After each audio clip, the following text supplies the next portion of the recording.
Hello students, welcome to science institute. आज हम start करेंगे भाई नई यूनिट को। Unit number 3। हमने 2 यूनिट को खत्म कर लिया। नाम क्या है इसका? प्रावस्था नियम, विस्मांगी साम्य, रासायनिक साम्य। मतलब यूं समझ सकते हो आप, इसके 3 पार्ट है। एक पार्ट तो आपके प्रावस्था नियम या फेज रूल वाला है। सेकंड वाला आपका हेट्रोजीनियस इक्विलिब्रियम या विस्मांगी साम्य का। और लास्ट पार्ट आपके होगा केमिकल इक्विलिब्रियम या रासायनिक साम्य का। सबसे पहले हम पढ़ेंगे हेट्रोजीनियस साम्य। मैं एक में पढ़ाऊंगा सबको, आपको एक ही पार्ट की तरह पढ़ाऊंगा, लेकिन इसके अगर मैं इसको पार्ट में डिवाइड करूं तो 3 पार्ट मान सकते हो आप, लेकिन मैं एक ही तरह से पढ़ाऊंगा आपको। कंटिन्यूटी में पढ़ेंगे हम। सबसे पहले पढ़ेंगे हम हेट्रोजीनियस इक्विलिब्रियम या विस्मांगी साम्य। और विस्मांगी साम्य का सबसे पहला टॉपिक है हमारा नस्ट का वितरण नियम या नस्ट डिस्ट्रीब्यूशन लॉ। सबसे पहले तो मैं आप लोगों को समझाता हूं कि साम्य क्या होता है, फिर उसके बाद में वितरण साम्य को समझाऊंगा, फिर विस्मांगी साम्य। अलग अलग तरह के इक्विलिब्रियम होते हैं। अब साम्य क्या होता है ये तो सब जानते हैं भाई। एक केमिकल रिएक्शन होती है, माना कि मैंने ये केमिकल रिएक्शन दी, ये आर से बी की तरफ जा रही है। साम्य का मतलब इक्विलिब्रियम का क्या होगा? ये इधर की तरफ भी आए, इधर की तरफ भी आए, ये इधर से थे, इधर से। तो ये वाला चिन्ह बताता है कि किसी भी रिएक्शन में साम्य आ चुका है, इक्विलिब्रियम आ चुका है। अब ये इक्विलिब्रियम भी 2 तरह का होता है। एक तो डायनेमिक इक्विलिब्रियम होता है और एक स्टैटिक इक्विलिब्रियम, मतलब गतिक और स्टैटिक साम्य। इक्विलिब्रियम आ गया। अब देखो होगा क्या, कभी कभी कुछ रिएक्शन में क्या होता है, इक्विलिब्रियम आ जाने के बाद न तो इधर से कुछ जाता और ना ही इधर से कुछ जाता।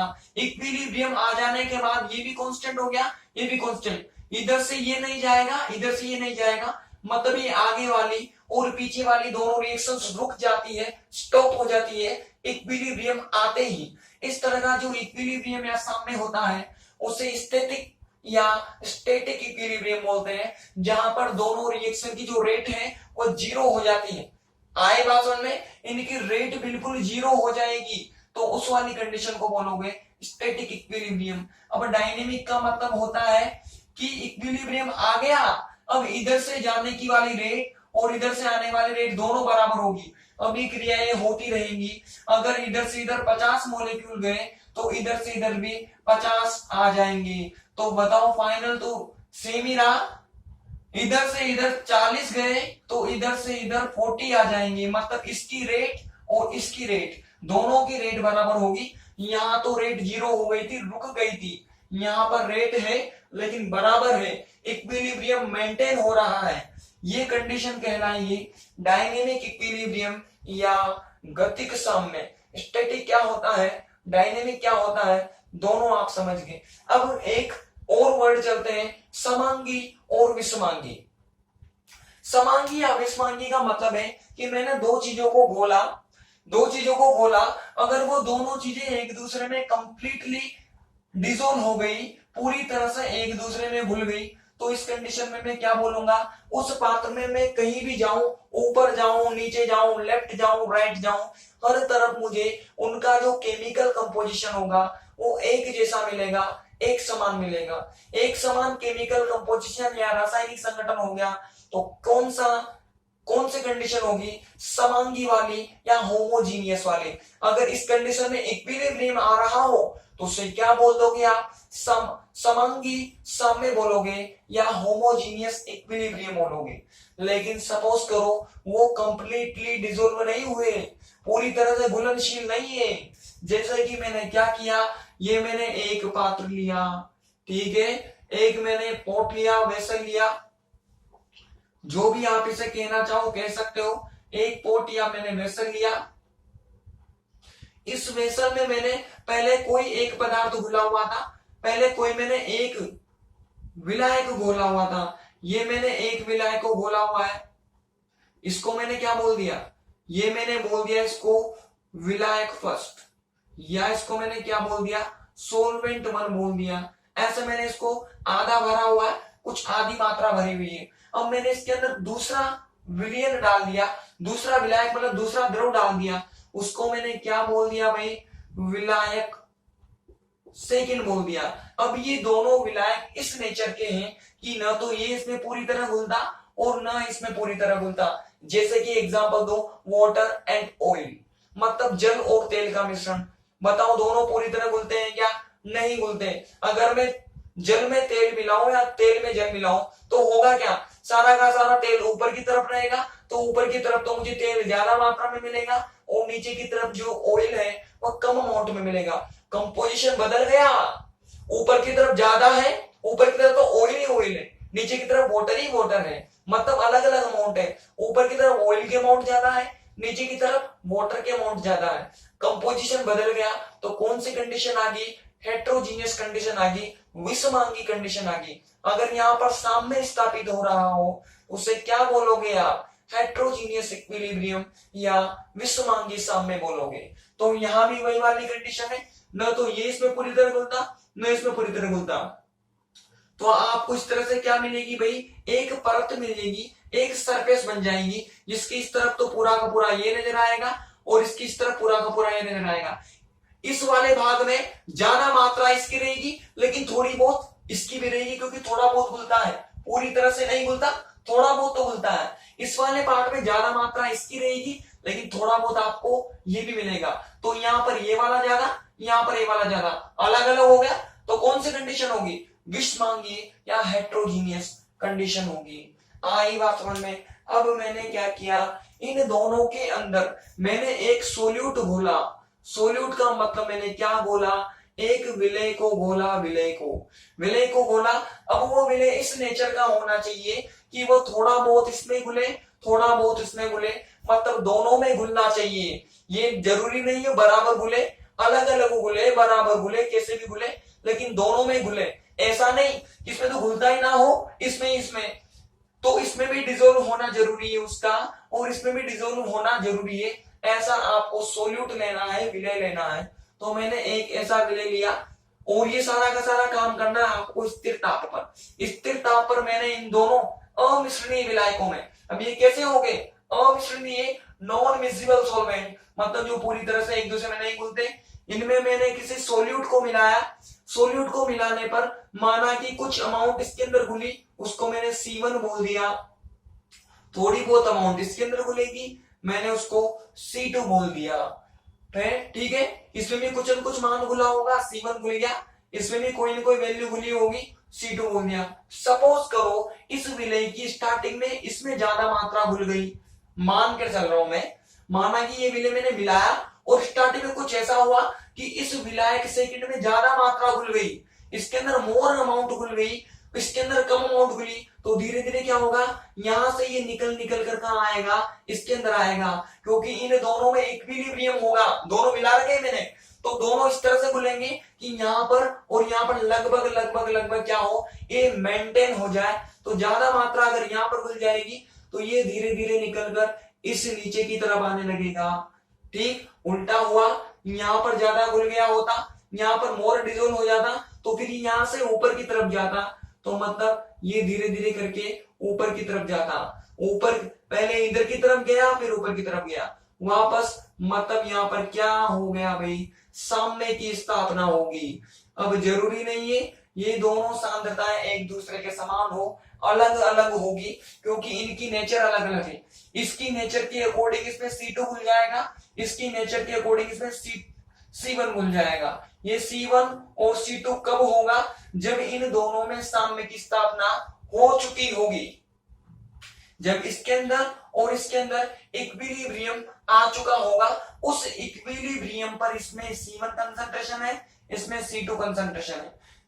ये इधर से इधर जाता रहेगा, ये इधर से इधर आता रहेगा। आएगा, अभी मैंने एग्जांपल दिया था, इधर से इधर माना कि 50 आ गए तो इधर से इधर भी कितने आ जाएंगे, 50 आ जाएंगे। मतलब जितना इधर से इधर आएगा उतना इधर से इधर चला जाएगा, तो दोनों मेंटेन रहेंगी। तो कौन सा साम्य होगा भाई, ये हेट्रोजीनियस तो है ही सही, लेकिन उसके साथ कौन सा है, गतिक प्रकार का है, डायनेमिक इक्विलिब्रियम है। ये हेट्रोजीनियस तो हुआ ही हुआ, लेकिन उसमें भी कौन सा वाला है भाई, डायनेमिक इक्विलिब्रियम है या गतिक साम्य है।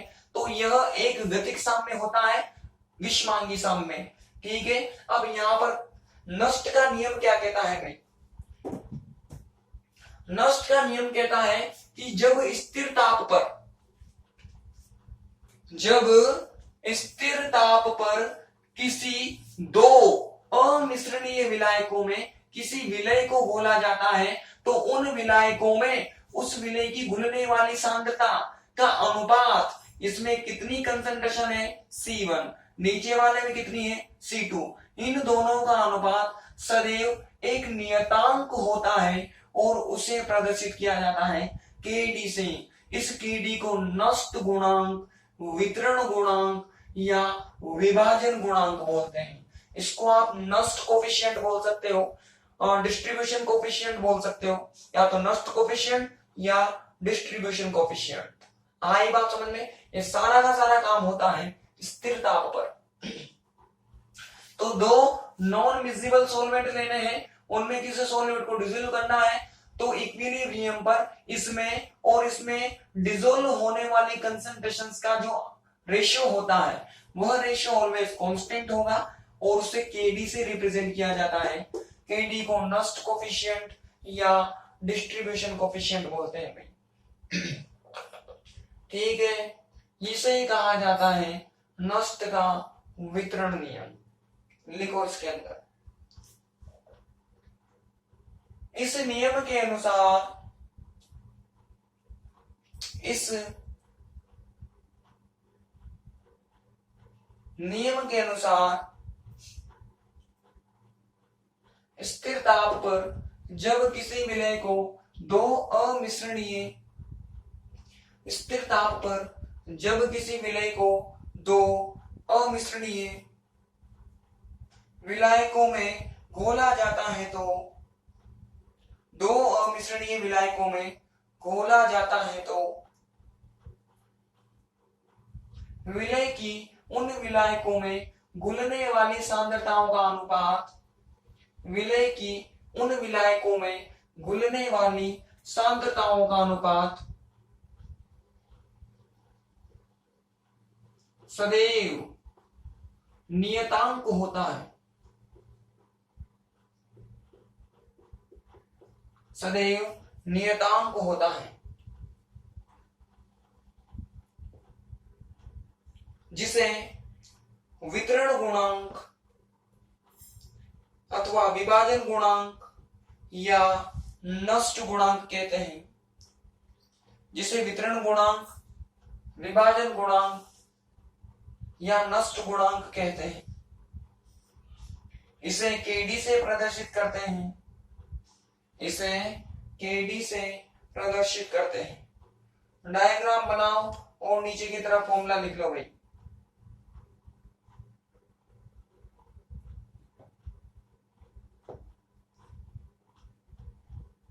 ठीक है, आप लोग लिखो according to this law, according to this law when according to this law at constant temperature, at constant temperature when a solute is dissolved, a solute is dissolved, solute is dissolved into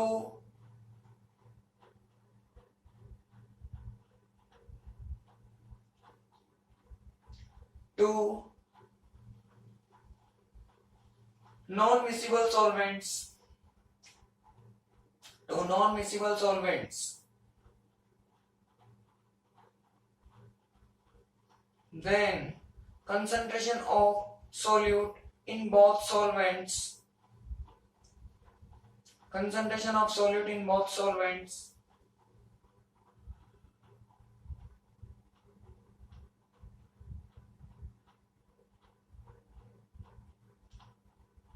is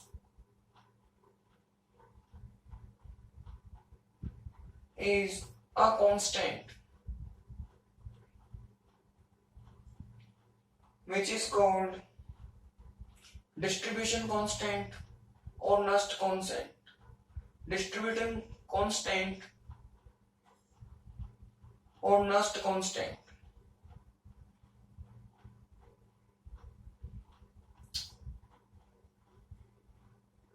इसको coefficient भी बोलते हैं, तो आप coefficient भी लिख सकते हो, नर्स्ट कोफिशिएंट और डिस्ट्रीब्यूशन कोफिशिएंट। एक कांस्टेंट ही होता है, किसी पर्टिकुलर सॉल्वेंट के लिए।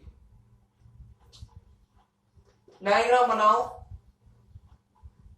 और फॉर्मूला लिख लो भाई। फॉर्मूला लिखने के बाद लिखो नीचे की तरफ सीमा है। किसकी सीमा है भाई? ये लिमिट्स लिखनी है, लिमिटेशंस। लिमिटेशंस कि वितरण का नियम किन किन कंडीशन में फॉलो होगा, किन किन कंडीशन में यह लागू होगा और किन कंडीशन में लागू नहीं होगा। उन कंडीशन की पालना होगी तो ये सही वैल्यू देगा, अदरवाइज गलत वैल्यू देगा। तो पहली कंडीशन है ताप स्थिर होना चाहिए, टेम्परेचर शुड बी कांस्टेंट। ठीक है। दूसरी कंडीशन है यहाँ पर जो सोलवेंट बनेगा, मतलब जो सॉल्यूशन बनेगा, जो विलियन बनेगा, वो विलियन ऑलवेज तनु बनना चाहिए, डाइल्यूट सॉल्यूशन बनना चाहिए। अगली कंडीशन है इस विलय की, जो सोल्यूट हमने यहाँ पर डिसोल्व किया है, जो विलय यहाँ पर घोला है, उस विलय की मॉलिक्यूलर स्टेट, उसकी आणविक अवस्था इस विलायक में और इस विलायक में सेम होनी चाहिए। आणविक अवस्था का मतलब है अगर वह इसके अंदर NaCl की फॉर्म में रहता है तो वह इसके अंदर भी NaCl की फॉर्म में रहना चाहिए। अगर वह KCl की फॉर्म में रहता है तो उसे KCl की फॉर्म में रहना है। अगर वह Na+ या Cl- की फॉर्म में रहता है तो इसमें भी Na+ और Cl- की फॉर्म में रहना है। ऐसा नहीं है कि इसमें तो इस फॉर्म में रहता हो, इसमें इस फॉर्म में रहता हो। ठीक है ना, अलग अलग हो गया। अगर आयन है तो आयन मिले, अगर NaCl है तो NaCl मिले। ठीक है। तो इस सोल्यूट की इन दोनों सोलवेंट में मॉलिक्यूलर स्टेट या आणविक अवस्था समान होनी चाहिए, सेम होनी चाहिए। इस सोल्यूट की इन विलायकों में कोई क्रिया नहीं होनी चाहिए। ये जो विलय है वो इन दोनों विलायकों से किसी भी प्रकार की केमिकल रिएक्शन नहीं करना चाहिए। इसको मिलाने के बाद में इन दोनों की जो आपस में जो घुलनशीलता है वो परिवर्तित नहीं होनी चाहिए। मतलब जिस तरह से ये पहले घुले हुए थे उस तरह से ये इसको घोलने के बाद में घुले हुए रहने चाहिए। ऐसा नहीं हो कि सोल्यूट मिलाने के बाद ये दोनों भी एक दूसरे में पूरी तरह से घुल गए। आई बात समझ में? कुछ ऐसी कंडीशन में बन जाए कि जैसे ही मैंने इसके अंदर मिलाया तो ये तो घुला ही घुला, इसने इन दोनों को भी आपस में पूरी तरह से घोल दिया। समझ में आ रही है? तो इसको मिलाने से पहले जैसे ये उपस्थित हो, अघुलनशील हो, तो मिलाने के बाद भी अघुलनशील ही रहने चाहिए। मतलब मिलाने से पहले नॉन मिसिबल है तो मिलाने के बाद भी नॉन मिसिबल ही बने रहने चाहिए। ये कंडीशन लगेगी तो वितरण का नियम लगेगा। पहली कांस्टेंट टेम्परेचर, स्थिर ताप, डाइल्यूट सॉल्यूशन, तनु विलयन, विलय की मॉलिक्यूलर स्टेट सेम होनी चाहिए, आणविक अवस्था समान होनी चाहिए। अगला है विलय की विलायकों से कोई क्रिया नहीं हो, सोल्यूट की सॉल्वेंट से कोई केमिकल रिएक्शन ना हो और इन सॉल्वेंट्स की मिलाने के बाद में घुलनशीलता ना बदले। इनकी सोल्युबिलिटीज मिलाने के बाद में इन सॉल्वेंट्स की सोल्युबिलिटीज में कोई परिवर्तन नहीं होना चाहिए। ये सारी चीजें हो तो वितरण का नियम लगेगा, अदरवाइज नहीं लगेगा। लिखो भाई।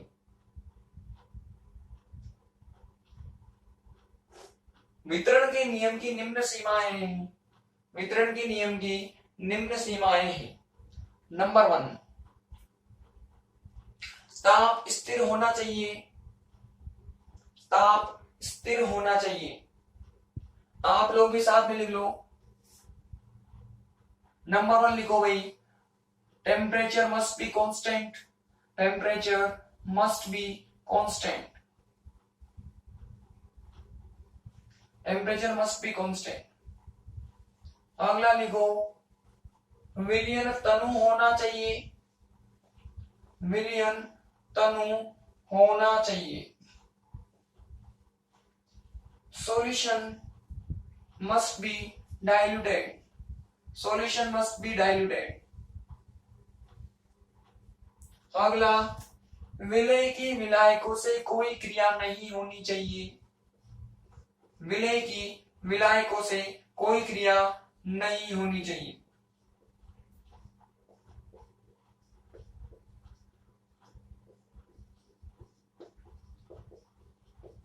solute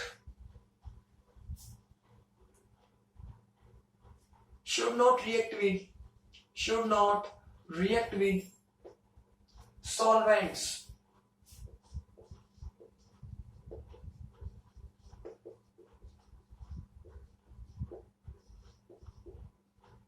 अगला लिखो, विलय की दोनों विलायकों में आणविक अवस्था, विलय की दोनों विलायकों में आणविक अवस्था समान होनी चाहिए। विलय की दोनों विलायकों में आणविक अवस्था समान होनी चाहिए। दोनों विलायकों में आणविक अवस्था समान होनी चाहिए। molecular state of solute in both solvents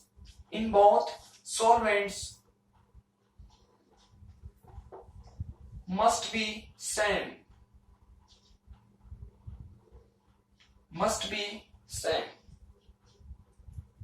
अगला लिखो, विलय को मिलाने के पश्चात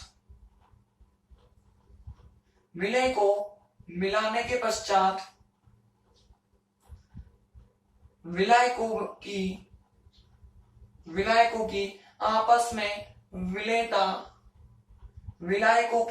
में विलेयता परिवर्तित नहीं होनी चाहिए। विलायकों की आपस में विलेयता परिवर्तित नहीं होनी चाहिए।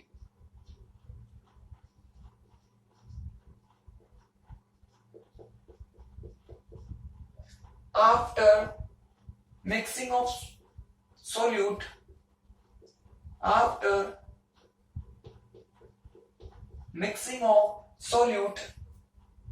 solubilities of solvents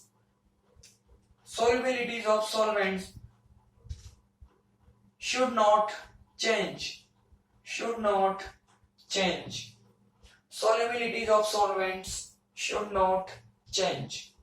ठीक है भाई, ये अगर कंडीशन आप फॉलो करते हो तो डिस्ट्रीब्यूशन लॉ ऑलवेज सही वैल्यू देगा, एक्यूरेसी के साथ में आपको वैल्यूज प्रोवाइड करेगा। ठीक है, अब हमें वितरण नियम की स्थापना करनी है, मतलब डेरिवेशन करना है डिस्ट्रीब्यूशन लॉ का। थोड़ी देर पहले हमने लिखा था कि C1 अपॉन C2 का रेशियो जो होता है वो ऑलवेज KD होगा।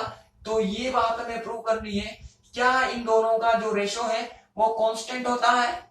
KD एक कांस्टेंट होता है जिसको गुणांक बोलते हैं, कोफिशिएंट बोलते हैं। तो इन दोनों के रेशियो को हमें कांस्टेंट प्रूव करना है। आई बात समझ में। इसको प्रूव करने के हमारे सिलेबस में दो मेथड्स हैं, दो मेथड की सहायता से उसको प्रूव करेंगे हम।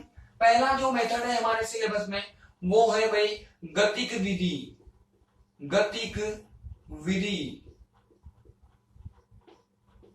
या काइनेटिक मेथड।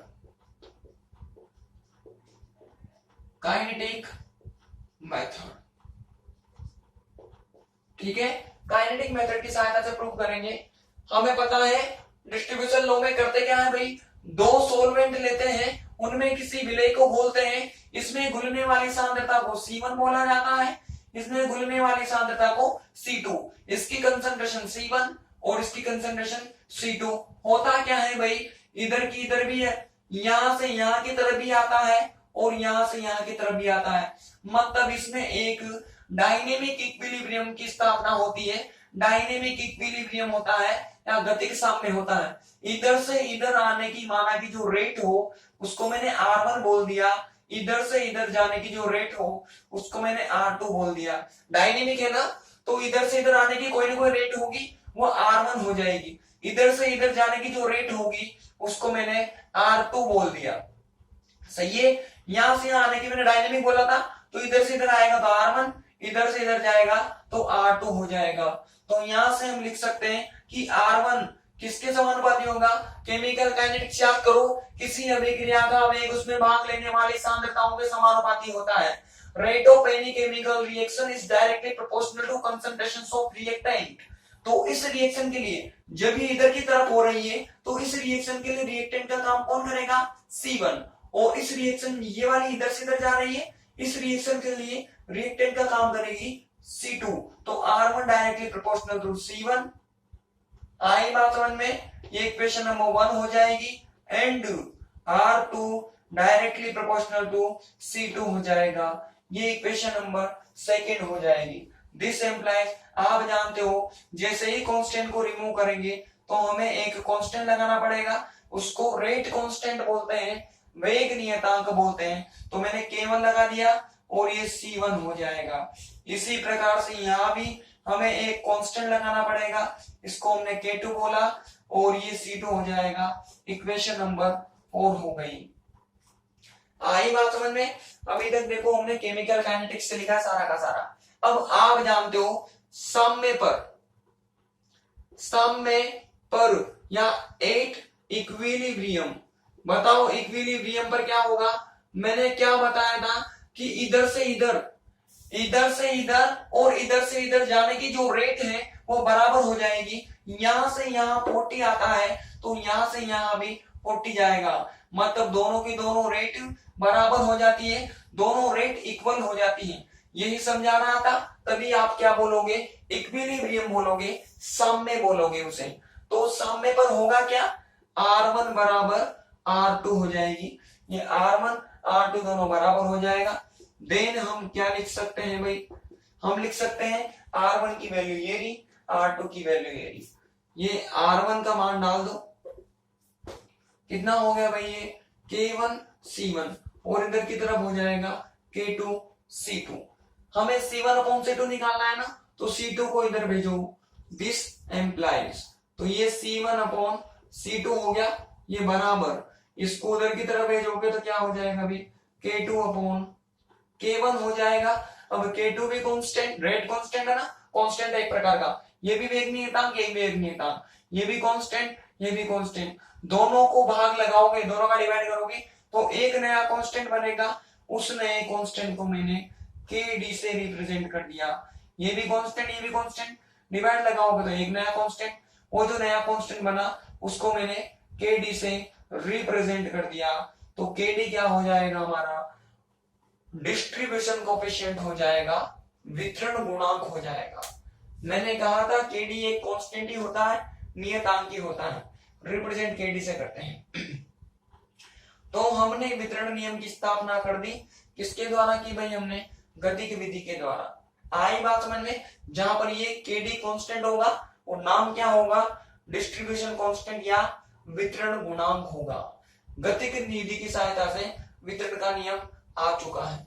लिखो इसके अंदर पहला टॉपिक डालो, गतिक विधि, काइनेटिक मेथड। लिखो भाई, जब किसी विलय को दो अमिश्रणीय विलायकों में घोला जाता है तो जब किसी विलय को दो अमिश्रणीय विलायकों में घोला जाता है तो माना कि विलय की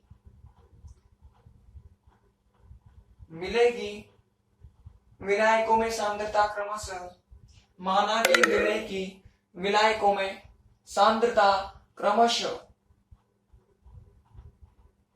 C1, C2 है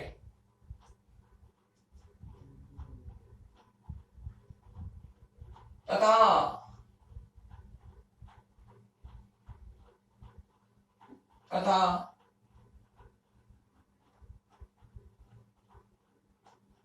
साम्यावस्था पर वेग R1, R2 है,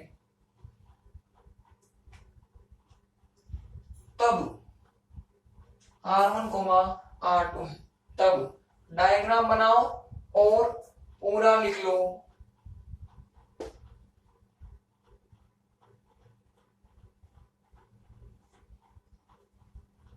आप लोग लिखो, when a solute is dissolved in two non-miscible solvents,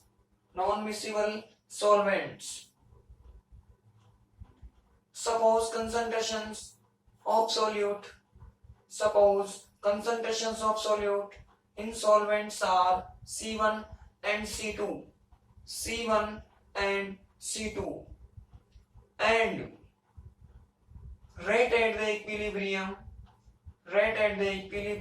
are R1 and R2, then diagram बनाइए और यहां तक कर लीजिए, जल्दी पहुंचो।